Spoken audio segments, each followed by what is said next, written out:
Yes, sir. You just found it. Intercourse with you. Let's chat.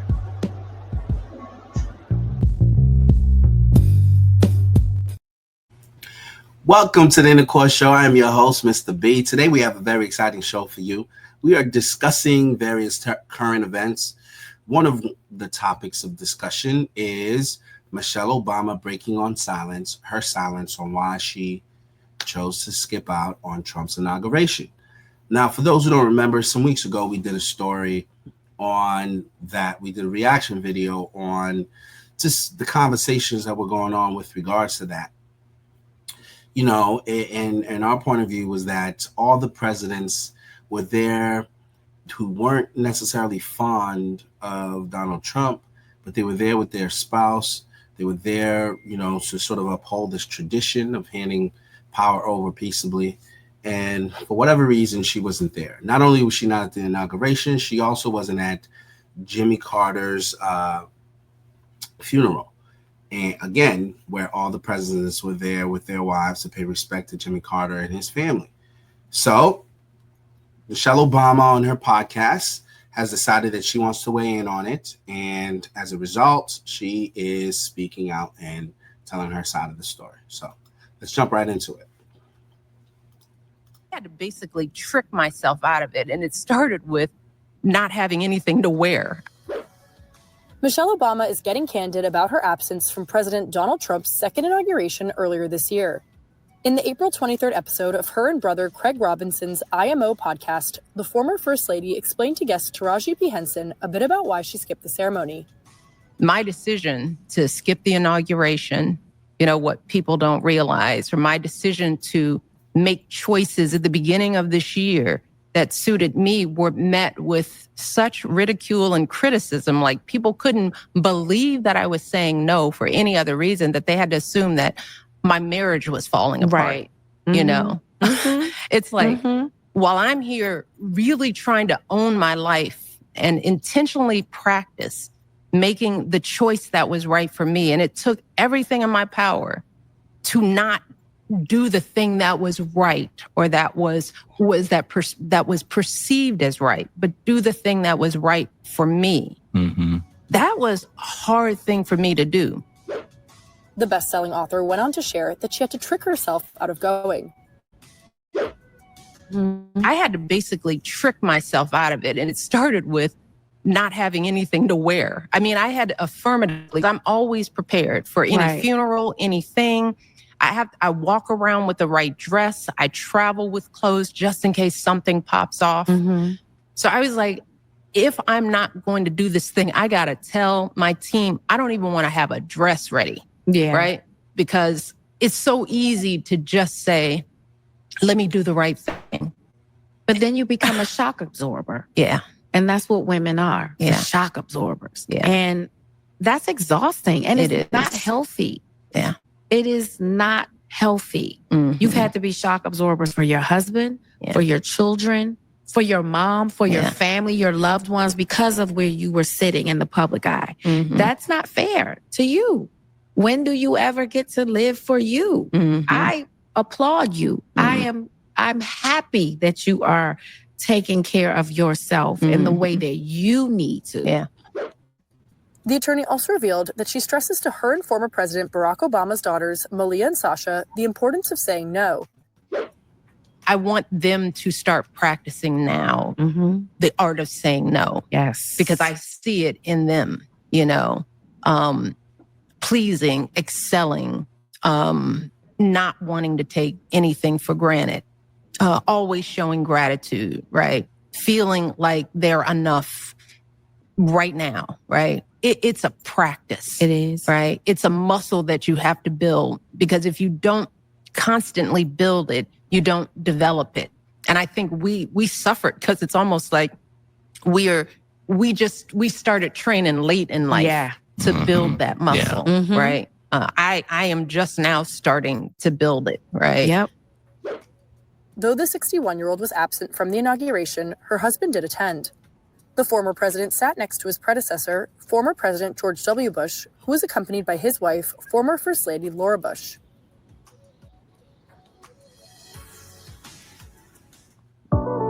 Okay, so there you have it. Michelle Obama weighing in and breaking her silence as to why she chose not to attend the event. My position or my opinion on this particular take is that I believe she was in the wrong for doing what she did. Now, I think there are some valid points she raised about being able to teach your children how to say no. Not every situation for them is suitable for them. So, kids do need to learn how to find their voice. But I feel like she's conflating two separate issues into something here that is unrelated. Being able to find your voice and saying no to certain things is definitely a skill I would encourage parents to teach their children. And for young, Black girls who are growing up, I certainly would want them to have the strength to be able to stand up for themselves and say no when they feel it's necessary to do so. But that's not what's at point here.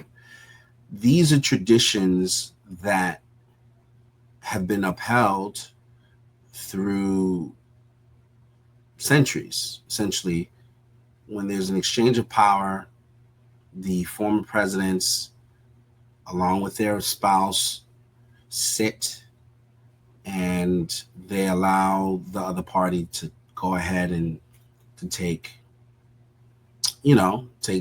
power, assume power. In this case, had it just been the inauguration, I could totally understand, because I think Melania Trump decided to skip the inauguration the year prior. So I'm not going to hold it against her if she didn't want to go to the inauguration. But then when you're talking about the funeral, which happened weeks before then, and she was not there, now you have somewhat of a pattern of, I am not going to show up as a representative of my spouse. And to me, the reason why I think it's a sensitive thing for a lot of people, a sensitive subject for a lot of people, specifically in the Black community, is because Black men are not perceived as being able to have the support of their wives. Whether that's because a lot of times the women who a lot of Black men are dealing with tend to be their biggest critics in the public square. They tend to complain more about their husbands than they show up to support them. Not saying that Michelle Obama hasn't supported her husband over the year, because I'd be wrong to say that. But I think optically, it left people with the impression that even though plenty of people in that room for both occasions, whether it was the former president's burial service or the inauguration, are not friends or fond of Donald Trump. Yet they were able to put their differences aside, if for nothing else, to show up as a spouse to support their husbands.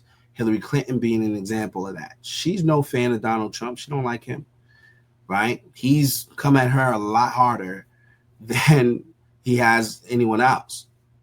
Yet she still showed up for the sake of honoring her husband, who was a former president. She showed up at both events. And I think in terms of a look, it looks bad that in the Black community, our spouses don't show up for us. Obama, I commend him. Not that I'm a big fan, but I commend him. He showed up. He represented. He was a former president. It was expected for him to be there. He showed up and represented.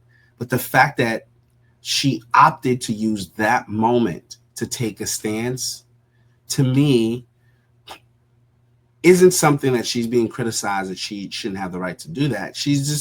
We're criticizing the fact that optically, Black men don't look like they have the support of their wives, you know what I mean, in settings like this. And it created a conversation around who, if Obama can't get his wife to show up when she don't feel like it, what Black man can? And it just started a lot of conversation. Now, again, sensitive topic, and different people have different viewpoints, but I feel like a lot of times things are getting conflated. Women should have the right to say no. Women should have the right to speak up. This is not what this is about, though. Michelle Obama is not a victim. she hasn't been deprived of her right to say no.